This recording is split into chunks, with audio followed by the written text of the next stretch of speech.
You're listening to Fathers Handling Business, where fatherhood meets real talk and real solutions. Here are your hosts, Donté Witherspoon and Dwyan Marsh, ready to dive deep into the art and science of parenting. Let's get started and empower the dad in you. Welcome to our first episode of Fathers Handling Business. I'm Dwyan, not Dwayne, and Donté Witherspoon. And today we're going to talk about the child support system and what it entails and whether or not it's fair or not, depending on what state you live in. So we're in California right now, so we're going to talk about the California state law and the child support system and what that entails. So, for sure, let's just jump right into it. Yeah. So, do you think the child support system is fair? From my perspective and in my experience, I would say, I would say it has been personally fair to me right now, given my certain situation, financial situation, and the agreement that my kid's mother and I had agreed to during the legal separation first. Okay. And now we're currently going through the divorce process, which is hopefully almost done. Okay. Since we have 50-50 custody, that no child support will be exchanged between the two of us. Okay. And so is she going to put that in, that's going to be part of your divorce decree? Is that there's going to be no child support? Right. So it's been a part of our legal separation decree. Okay. Which then has been transferred over into the divorce.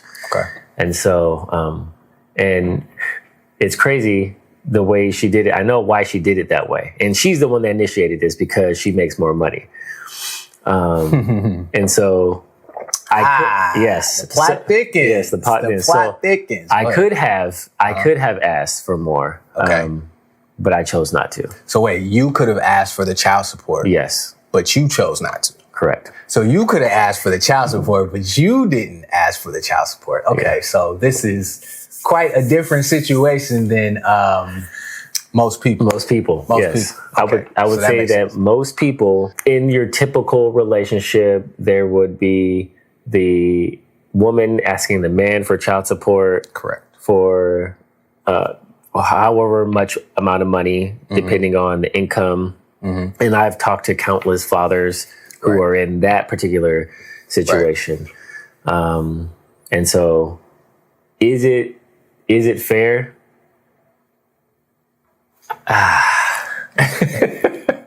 I'm going to say that the courts usually lean on the side of the mothers more often than not. Facts.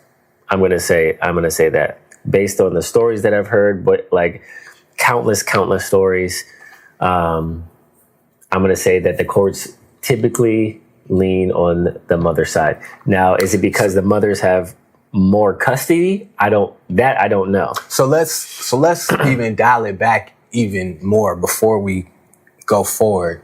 So the name of this is child support, right?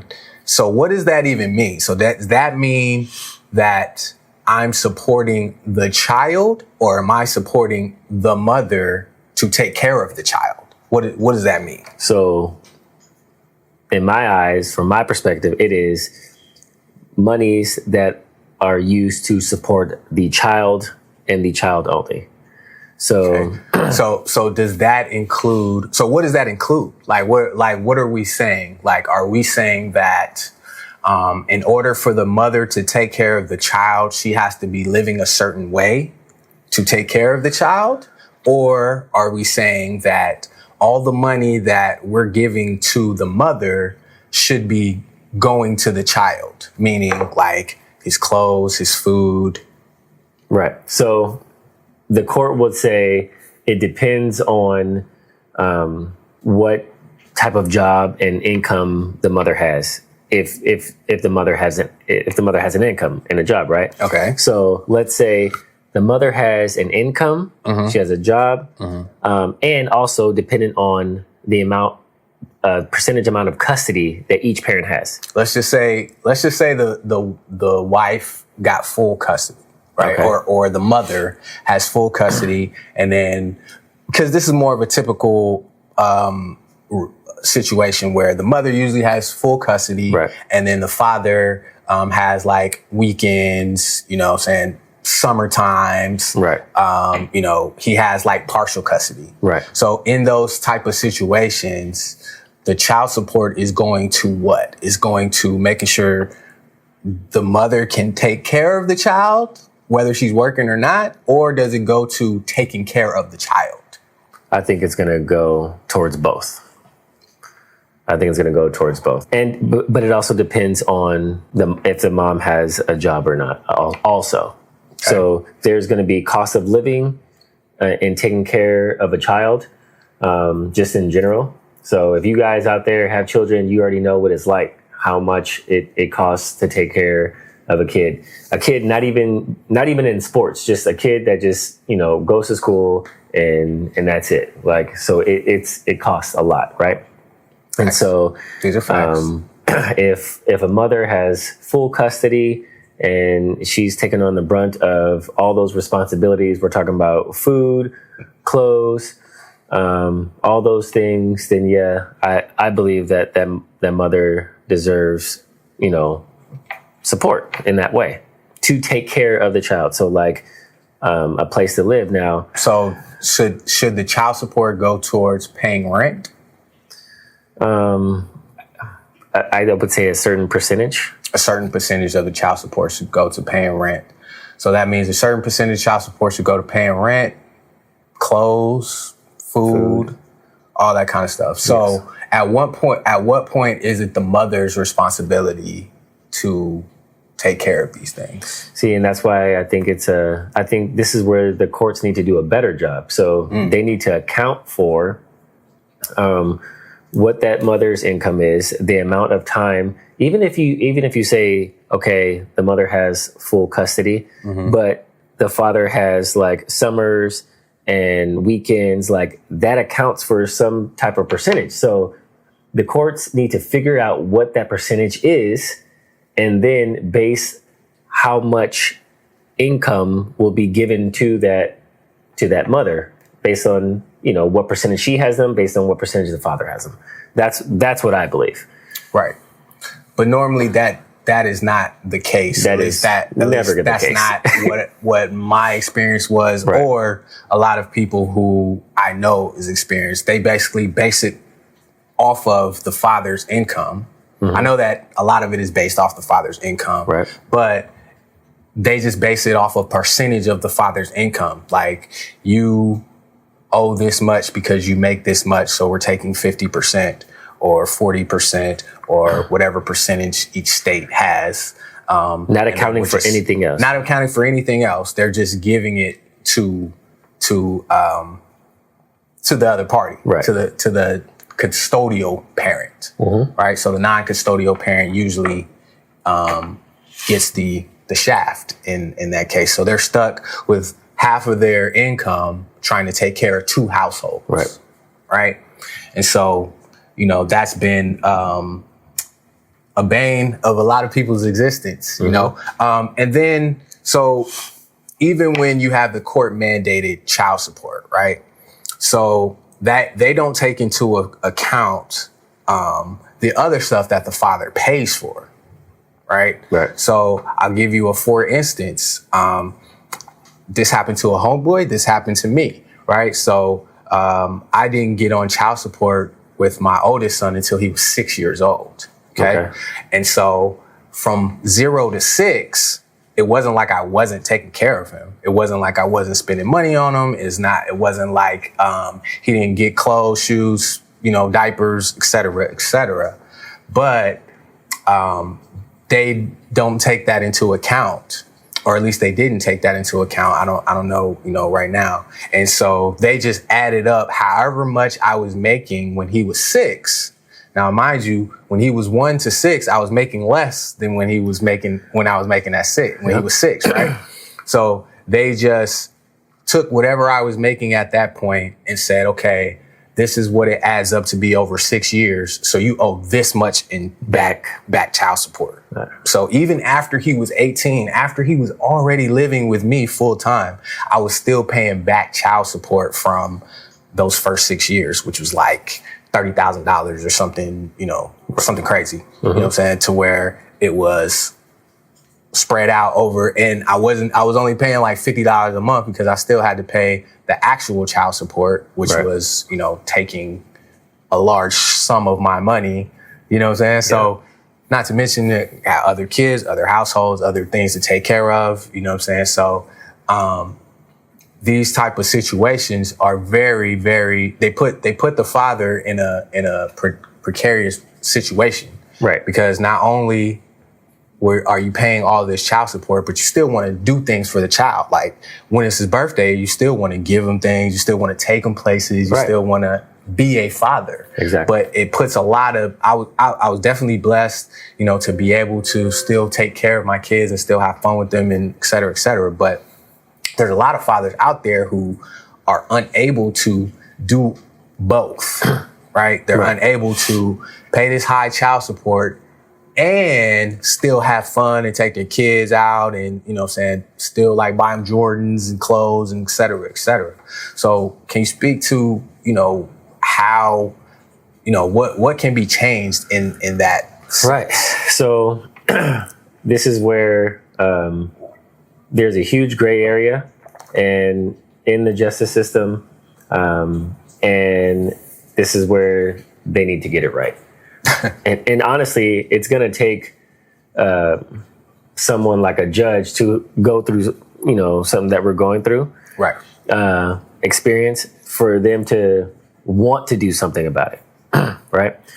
I remember going through the whole divorce process. I was like, I should be a lawyer at this point because I was doing all this stuff on my own. Right. I didn't have a paralegal. I didn't have a lawyer. I was doing all this stuff on my own just by researching YouTube.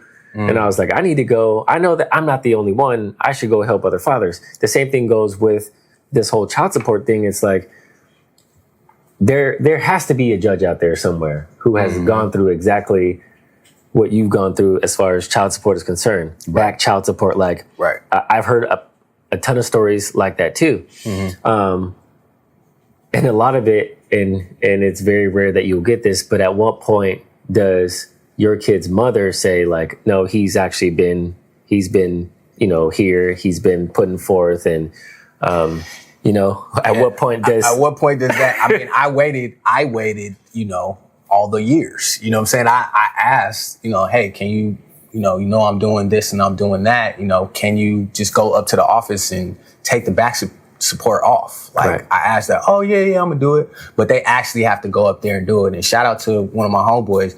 He just got his baby mother to actually go, and she actually took off the back child support. So, thank you, Yeah. And I always find it interesting that the men that have baby mothers or, child's mothers, I know we don't like that term, baby mother, but, she is your baby's mother. She is your child's mother. Right. But the men that have the child's mothers that want to be there, that want to take care of their kids, that want to, do all of these things for their kids, they make it more difficult. But then the dudes who don't want to take care of their kids, they have the women chasing after them. Right. You know what I'm saying? Don't make no sense. It doesn't make any sense. It's so weird to me. Like, I had such a difficult time, trying to get things done, and I'm like, yo, I'm trying to do this, I'm trying to do that. And it's always struggle. It's always struggle. And then I see other dudes who not even trying to take care of their kids, and the mom is just running after them and like bringing the kids to them. Right. Like, I used to have to travel 75 miles to go get my kids. Right. Right.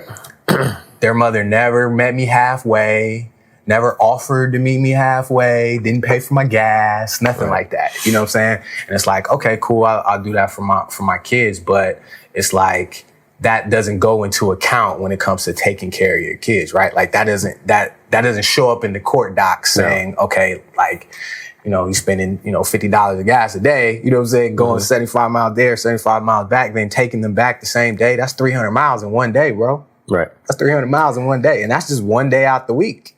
Unfortunately, when it comes to the judicial system, they don't care about anything except for like bottom line or facts, or there's no like emotion behind it. Right. And even then it's like, we'll do the bare minimum of what you guys are asking of us because we don't care. They don't care. Like, and I'm almost convinced that they are trained to not care, to not have emotion. I'm serious. I am so serious. Like, they're trained to not have emotion when it comes to like thinking about, well, I wonder what this father has been doing. And can you tell me a little bit about like, no. Right. Those questions aren't asked. Like, I was not asked, certain questions, and it was just like, okay, you'll listen to the mother, correct, say all these, they paint a horrendous picture of you that is completely false. Right. But then when it comes to like the father speaking and sharing his part, it's just like, oh, that doesn't matter. What matters is what we're asking you. But I'm like, wait, you just listened to this whole story, right? Which was all lies, but you're not going to listen to my half of the story, right? So, so I think we have the benefit now of documentation, phones, things of that nature, which I don't know if. Not back in my day, but when my kids are younger, I didn't have all of these tools, you know what I'm saying, to kind of document. So I think one of the things that I would suggest anyway is any fathers out there, definitely document what you're doing. Document what you're paying, hold some receipts. Like I said, I didn't go on child support till my kid was six. And the reason why is because my son's mother was like, I see what you're doing. I'm not going to put you on child support. Right. So she actually said that, like, you're taking care of him. So I have no reason to put you on child support. Right. Okay. And so then her mind changed 6 years later. You know what I'm saying? Do you know why? I don't know why. Okay. I'm sure she has a reason why. I'm sure her account of the story is totally different. I was probably such a bad person in her eyes. You know what I'm saying? So, this is my perspective. So, no shade to her, but, I'm sure that, her mind changed. She started, she got married. She, did other things, and she was like, you know what? Or maybe she felt like I wasn't doing enough for her. Right. Okay. And so she put me on child support, but like I said, they didn't account for all the 6 years. You know what I'm saying? So all that to say, please just keep your receipts. You know what I'm saying? That is important. Document, you know what I'm saying, what you paid, if you are paying her. I mean, now we got Zelle where you can show like, okay, this is what back in the day, I was just doing like Walmart money orders, you know what I'm saying, stuff like that, or just cash, you know what I'm saying? A lot of times it was mostly cash, or I was just buying stuff. But it's a little bit different. Like, you actually have to have a paper trail, because if not, then you don't have a leg to stand on. Right. That's something that I actually have to start doing. Yeah. Just because we're supposed to split all of the kids' extracurricular activities, like medical bills, all that stuff is supposed to be split in half. Okay. Right. And so, but then also, one of the things that she's asked for and got awarded was money that we had in the bank. My story is a crazy story, but she wanted money that we had left in the bank that was left over from the sale of our house. And when she left me with like all the bills, the rent that we're paying on the house, and like the rest of the money that wasn't in the bank, wiped away all her debt, like all school loans paid for $100,000. Wow. New car paid for like $45,000. Like just, wow. Yeah. So, and then she was asking for more money on top of that. So I'm like, okay. And is it now, was she asking more money as in alimony, or was this child? Not alimony, not child support, just the remainder that was in the bank left over from the sale of the house. It was in the CD. The CD matured, and I took it out to pay for all the bills that she left me with. Gotcha. And so that's what she's at. So now I'm paying for, she pays for my daughter's dance. I pay for my son's everything else, right? But I have to keep track of everything because what I'm paying is more than what she's paying for my daughter's dance. And so that's just the overlap is gonna happen. Right. And the amount of money that I owe her is going to dwindle down because I'm keeping all the receipts of every single time my son has a tournament. Nice. It's like $100. Boom. Very boom. nice. It's crazy every week. How can we relate this to our faith? Like, how do we reconcile this when it comes to child support? And well, let's back up for a second. Who are you? Like, what is your background? I am a licensed marriage and family therapist. Okay. And I remember when my wife had left, I had this misconception of like, you know, who's going to go to a divorce therapist for marital help, Right. you know? And I remember talking to one of my colleagues, a really good friend of mine, and she said, that just gives you more weight. Like it just, it solidifies you even more as someone who can speak on it because you've gone through it. Right. You know what I mean? Gotcha. The know-hows, the do's, the don'ts, as far as making a marriage work. Gotcha. Right. And Gotcha. so I was very grateful for that because it helped me to continue on doing what I love to do. And so, Gotcha. Even though currently going through a divorce, it's almost done. I still believe in marriage. Right. And you have 2 kids. I have 2 kids. So, I have 11-year-old son, an 8-year-old daughter. Okay. So you're a father, businessman, a person of faith. Yes, I'm a person of faith. So I'll talk a little bit about that. I would say I gave my life to the Lord when I was 7 years old. Okay. And just coming from a family where we always went to church, strong foundation in the Lord. And my faith just grew over time. And then I had my periods of time where a lot of Christians out there would call it backsliding, where I backslid and just kind of did things my own way and live my own life the way I wanted to. Yep. But my foundation in Christ brought me back to him. And so I want to say in college, I would say like after college, a couple years after college, I was asked to help volunteer with student ministries at a church. And I did that for 4 years. And that led into me going into ministry full time. Nice. For 4 years with that church, and then 4 years with another church, helped launch another church. So I was doing ministry. And ministry, I feel like once you're in it, like you're never out of it. Even though I'm doing marriage and family therapy full time, right?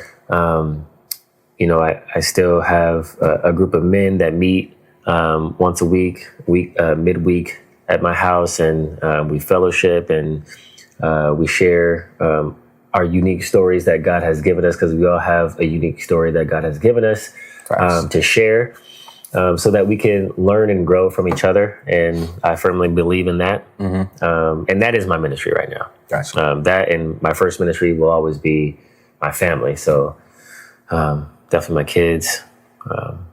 Nice. Nice. It's dope. That's dope. So family man, father, businessman. So you have talked to a lot of different families, I'm assuming, that have had these issues as far as child support concerns. And what seems to be the overarching theme that you're seeing? So I would say more often than not, in today's society, you will see a lot more fathers wanting to be fathers, right? As opposed to probably when we grew up, there was a lot of absentee fathers, Correct. a lot of kids growing up without fathers. Correct. So kids growing up, just a ton of fatherlessness going on. But things have changed and have evolved, and For the better. Yes. Change for the better, for sure. yeah. So and and a lot of us who are wanting to be fathers have experienced not having a father at some point in our lives, right?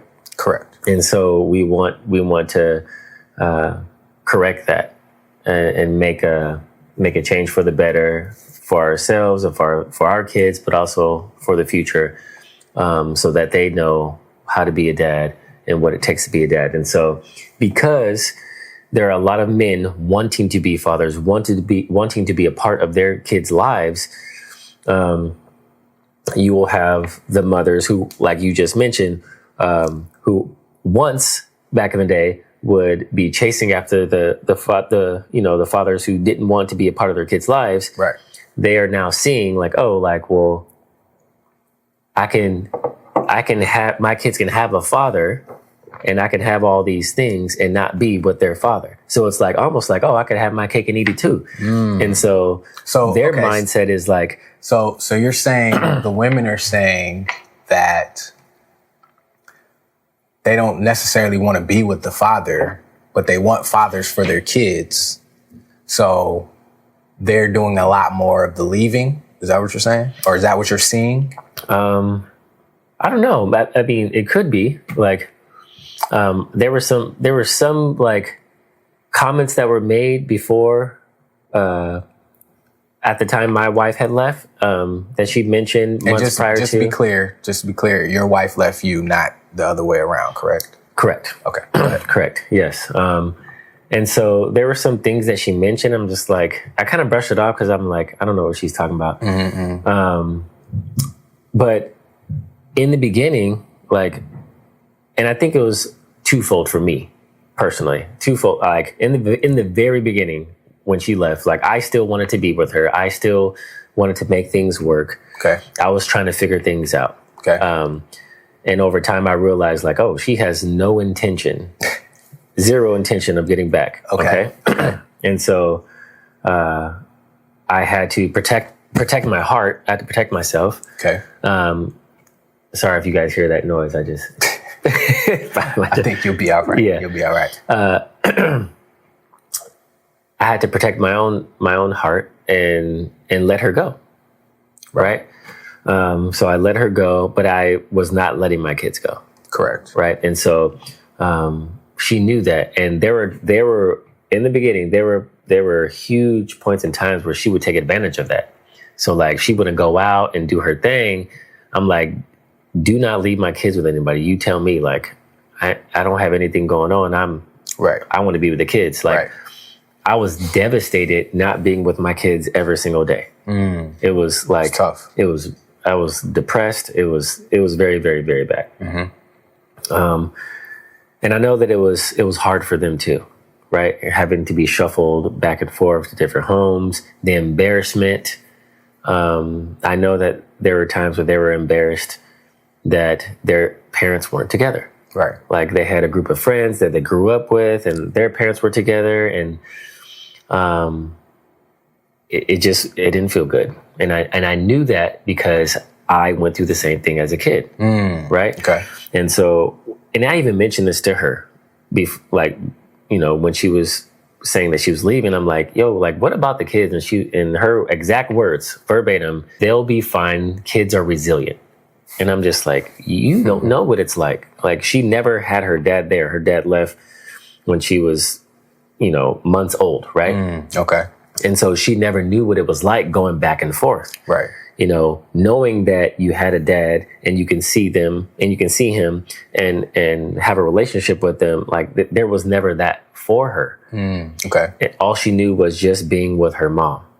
And so I tried to explain that to her, but she didn't listen. And so like, I could see Like all the things that my kids were going through, I already went through them. So I knew. Right.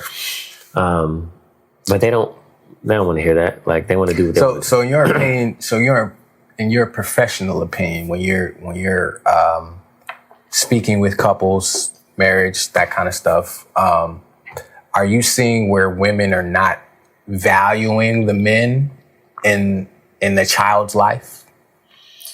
I see where women are not just not valuing the men. Well, it depends on who the man is. Like the man could be a deadbeat, you know? Okay. So it depends on the man, the person. But I don't think they're valuing the importance of having a father in a kid's life in general. So like now there's different, like if you're a father that's going to be abusing your kids and like that's a different story. Like that's all bets off. But right. I'm specifically talking about, the rational people, because usually when somebody's coming to someone like yourself, like a counselor, like they're usually a rational person that's trying to either work it out or figure something out. Right. So just in your experience, just normal, rational adults, who want the best for their kids, that are not abusing or, anything of that nature. Right. Like I said, are they not seeing the value of having the man, especially in their formative years, not formative years, but their adolescent years, as they're growing into themselves? I would say every situation is different, but if it pertains to, the relationship itself, no, they're not seeing the value that the man has for the children. They're only seeing what the man is not giving to them as an individual. So it no longer becomes about the kids. It becomes about what that person can or cannot give that individual woman. So now it becomes a situation where the kids are weaponized. Oh, that happened. Yeah. Oh my goodness. Sound like I opened up a whole nother can. Yeah. But yeah, I mean, this all ties back into the child support thing. Like I said, like the kids become weaponized. So you can use them as weapons in court. You can use them as weapons to get more money. We all saw that funny meme or that funny thing that you sent me that I had already seen about Mike Epps, saying he knew he was on once the child support came to him. You're right. You know what I'm saying? He knew he was on once child support came to him. And funny enough, when I got summoned or served, right, for child support, I was actually overseas, right, in the military. But at that time, I was doing music and it started to get a little popping, right? So as soon as I landed in the United States of America, not at my house, I was at my godparents' house on the other side of the country. Next morning, sheriff at my door. The next morning, sheriff at my door. I'm overseas, bro. Sheriff at the door, at my godparents' house.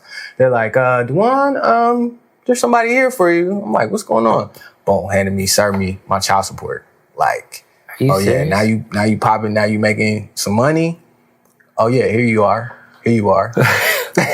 So like I said, like this is my perspective. So I'm not saying that that's what happened, but I'm saying that I was asked like, how much money you getting from doing these shows? Aren't you making all this money from doing shows? And wow, I'm like, what do you mean? You know what I'm saying? What does I got to do? I'm still taking care of as soon as I landed, I came over for a wedding, for my sister's wedding.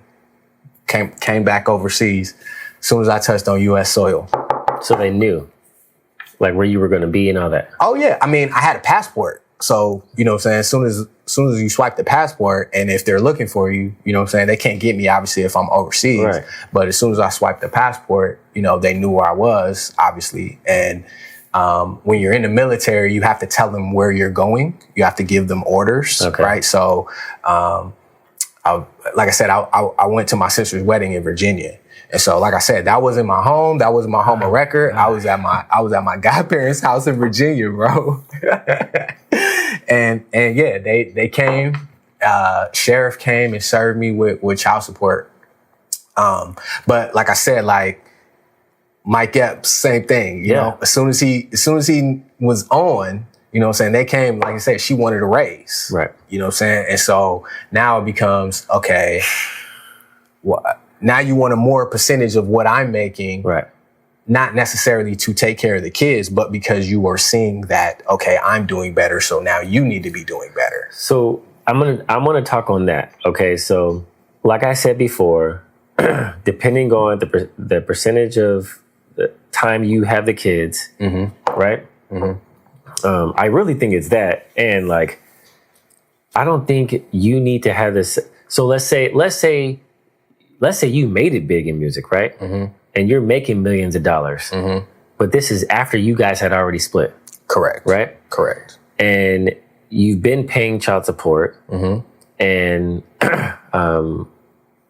let's just and your ex has a job and she's doing her part. In my opinion, like, shouldn't matter. You don't need to give her the type of lifestyle that you are living. Correct.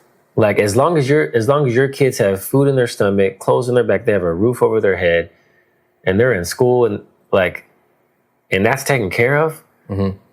Like, she didn't earn that. You earned that. Correct. And if your kids come over to your house and they have all the things, it's because you gave that to them. Exactly. But that's not how the court see it. The court sees it as every time you get a raise, they get a raise. Like, they can literally take you back. Because this has happened. Like, I've had to go to court to get a raise or a decrease. Like, I went to go get a decrease because I was like, this is ridiculous. But, they can actually take you back, and then they base it solely on what you're making at that point, not necessarily what it takes to take care of the kid. It's solely based on, if I take you back to court and you're making X, Y, Z, I need to get a percentage of that. Do they base it on your W-2, or they base it on your monthly or weekly pay stubs?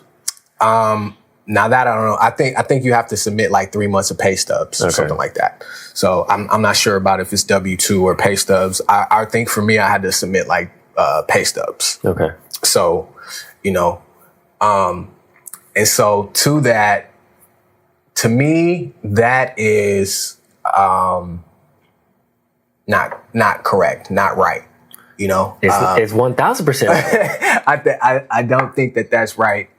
That's where it's flawed. That's very much so where it's flawed, because at the same time, obviously you want your kids to be, the best that they can be, et cetera, et cetera.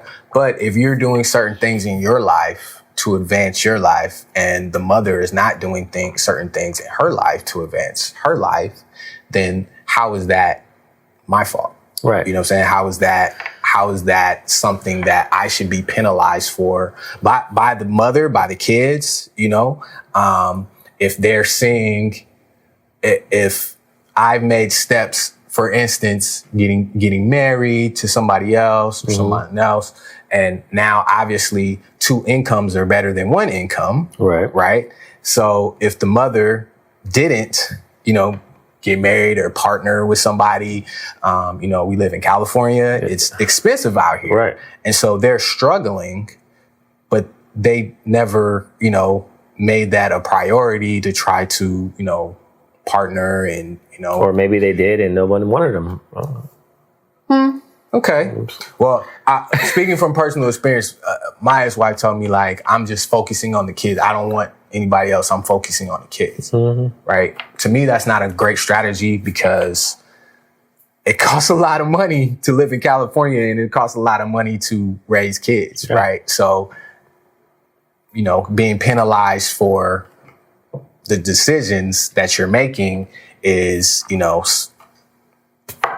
that is what it is. You're getting penalized for the decisions that you're making. Yeah. I mean, and by all means, like, you don't have to go out and find a partner so that you can have a better income. Like, you can there are things that you can do. Things that you can do. You can get a better job. Yeah. You can level up your skills. There's a lot of things, but the easiest and the most human way that we do things in this life is, we get together and we either get married or we partner or we whatever. And now 2 are 1 and now 2 is better than 1.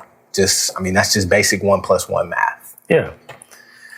I mean, I'm gonna say though, like, let's say she never wants to get married. That's her prerogative. Correct. But even still, like don't depend on another man to like help you with your stuff. Like make your own money. Like everyone want to talk about like, oh, I'm an independent, and they want to sing all these Beyonce songs and whatnot. Like, well, then do it. Stop asking. Preach, brother. Yeah. Then do it. Like preach, brother. Preach, brother. So I mean, we got kids out here on social media making millions of dollars. Like millions. Like there are things that you can do. Like, and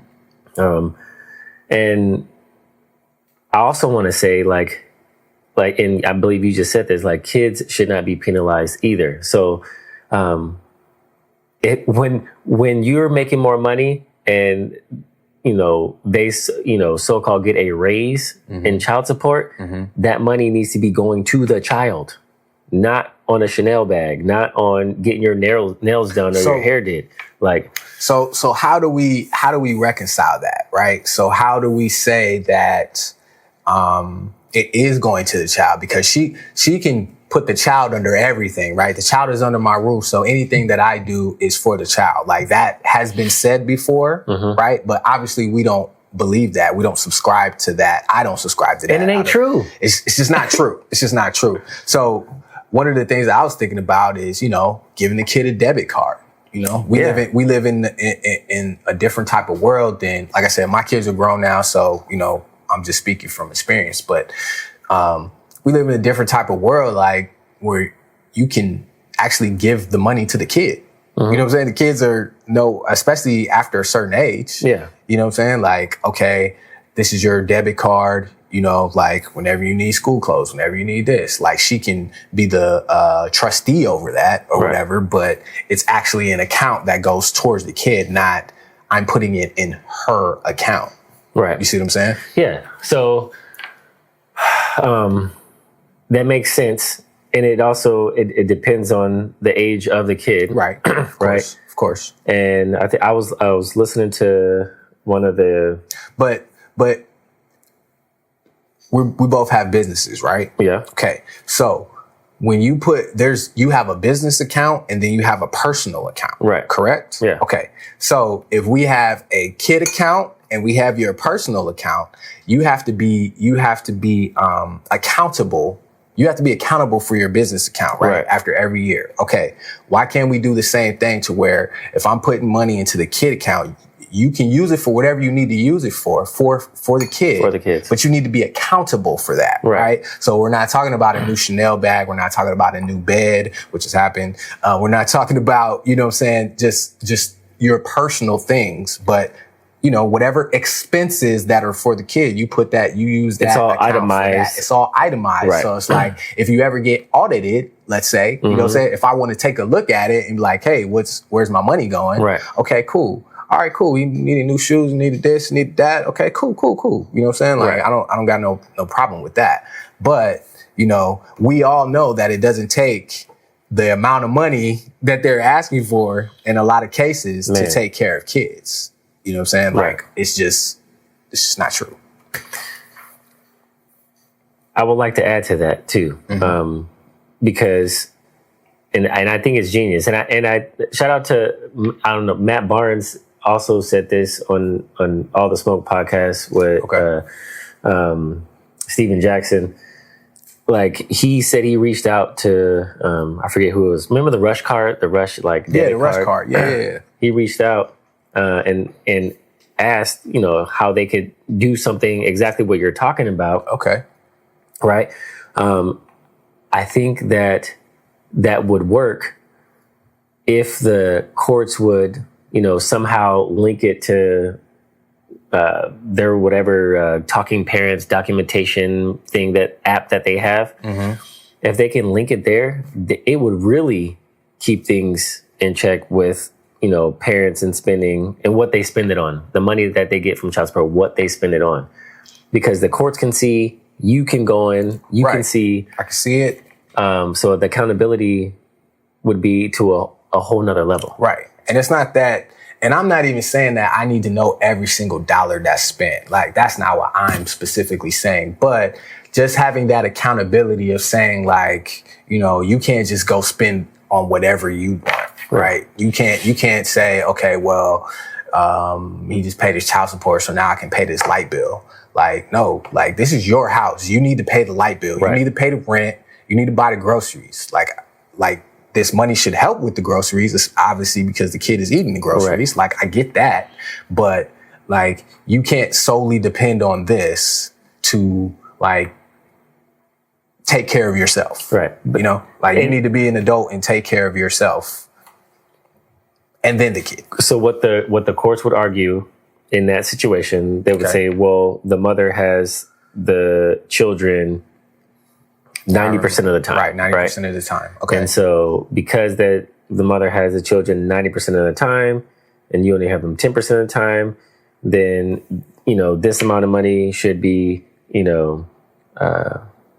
be given to rent, utilities, et cetera, et cetera. Okay. Well, then let's come up with an actual percentage. Right. Right. Like, what percentage of this child support is going towards, like, basic living expenses, right? Like you said, like housing, food, that kind of stuff. Like, let me know what percentage is going to that. Okay. But the other percentage should be taken care of by the custodial parent, right? It shouldn't be, solely dependent on whatever the father gives. I absolutely agree. Yeah. So it's been a crazy situations, that we've seen, that I've seen personally, and I'm sure you've seen some crazy situations with child support. So, I don't know. What do y'all think? Do y'all think that, we're bugging, that child support should just be whatever the mother deems necessary, or should there be, a little bit more accountability? I'm sure some mothers will chime in and say that we're just, bitter fathers. I'm not bitter. I'm highly grateful for my kids and, for the situations that I've been through. But I do know that it wasn't fair. It wasn't fair at all. And I know life is not fair. And I know that, if we would have stayed together, then maybe it would have been better. But, that's just not how life works. Right. You know what I'm saying? That's just not how life works. I used to think like that too. But then I come to realize, number one, God has a plan for everything. Correct. And I can't say that things would have been better, like, if we would have stayed together. As much as I wanted to stay together. Right. I'm saying, like, as much as I want, like, and I'm saying, I don't think things would have been that much better for the kids. Right. Just based on, like, who we were as parents at that time, and how we were raised as kids, and how we were just subconsciously raising our kids the same way without even thinking about it. So it's kind of clear that there's a lot of different viewpoints on this. This is just our viewpoints from some fathers, some businessmen, and some people of faith who are trying to do the right thing, trying to navigate. But we always want to see God's wisdom and guidance as we go through. But these are human things. These are, we in a world full of sin. So, these are human things that we go through. It's lots of different points. What you got to say to end it off? Yeah. So, I would say that the justice system needs to do a better job. In order to call it justice, they need to take the time and work out the percentage things. I love the debit card idea. All these things need to be taken into account so that we can actually call it justice for the dads just as much as the moms. Correct. Right? So yeah, I think that. And I know we look at it more of a logical. Women look at it as more of, emotional. Sometimes, like you said, the kids are used as weapons against us. But we're gonna keep pushing through. We want to thank y'all we want to thank you specifically for joining Fathers Handling Business. This is our first episode. We're gonna tackle, some heavy topics that affect dads. We're both Black dads as well. So, that affect our community as well. So we appreciate you watching. Let us know in the comments if you think we're tripping or if you got some better ideas on how we can make this child support system a little bit better, a little bit fair across the board. We appreciate you listening. Check us out next time. Peace.